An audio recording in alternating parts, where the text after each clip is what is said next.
One of the marks of Celtic Christianity was not to destroy the culture of the people when bringing the message of Christ to a new place, but to put Christ at the center of all things.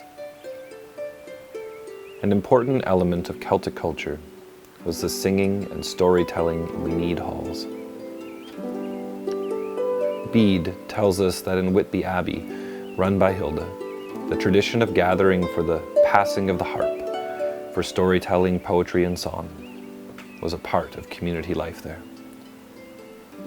Caedmon, a shy cowherd in Hilda's Whitby compound, would run away and hide each time he had to share the harp in these community gatherings, as he could not sing or tell a story well.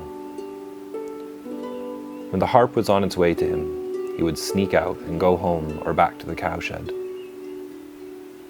One night in the cowshed, he had a dream of an angel telling him to sing the story of creation. In the morning, Caedmon could remember the song. He sang as he went about his day, and more songs and stories came to him.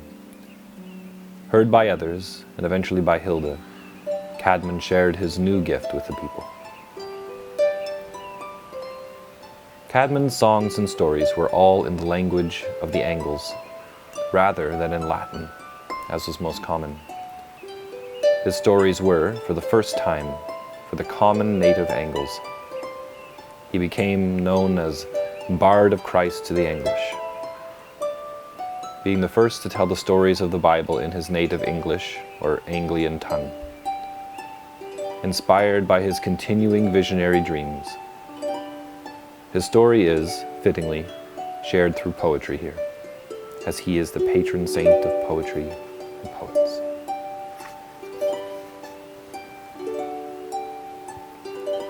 The first of English poets he, who nurtured by the Whitby sea, a poor and simple cowherd seemed, yet here the gold of poetry gleamed. Though hidden deep within his soul, for from the company he stole, fearful to be found afraid, when they their entertainment made. The very least among the throng, with little speech nor any song. Then in the stillness of one night, his soul was filled with heavenly light. A vision of the world being made, of God's creation all displayed. As in the stable stall he lay, dreaming he heard an angel pray, and speak to him of God's great world, and how its majesty unfurled. Then day by day to his inspired mind, that had seemed deaf and dumb and blind, there came sweet words so bright and clear. Then Mother Hilda came to hear, stayed with all her abbey folk, while Caedmon, poet of Whitby, spoke, no longer now to steal away, when came his turn the harp to play.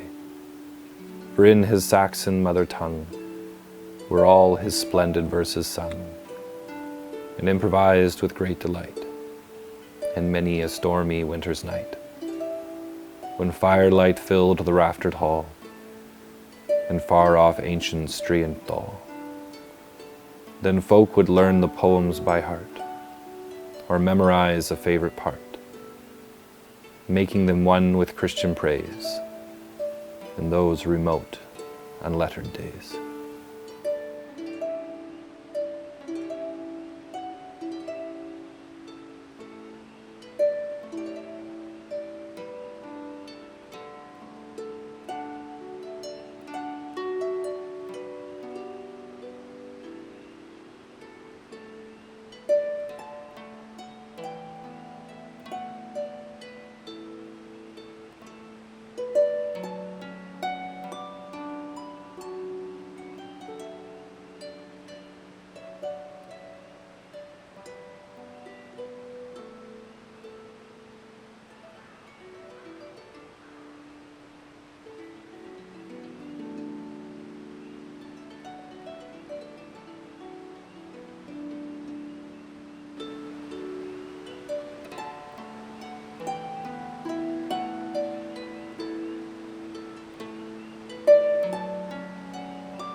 Spend a few moments simply resting.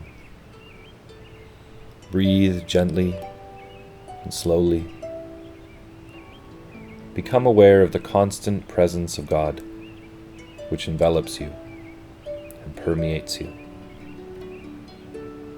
Caedmon was someone who knew his human limits, but was willing to go beyond them when the Spirit of God intervened.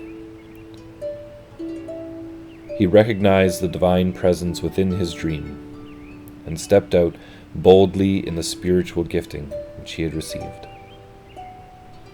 How willing are you to step out and do things for which God may give you the gifting, which you may have previously thought were not within your own ability? Are you one who would continue to run away, or would you step out in faith and do what God seems to be calling you to do?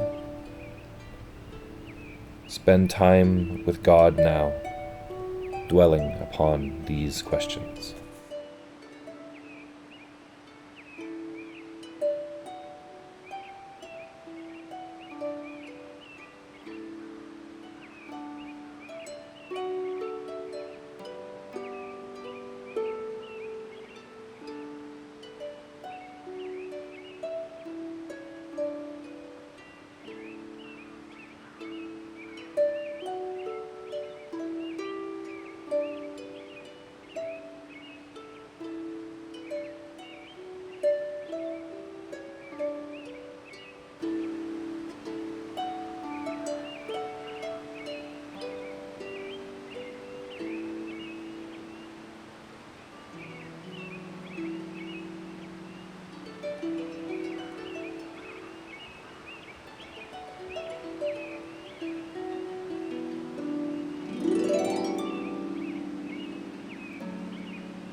May the gifts of God flow through you, out into the world. May you be open to God's use of you to fulfill all your dormant, unused gifts. May you never limit what God wants to do through you by your own fear of what you think you cannot do.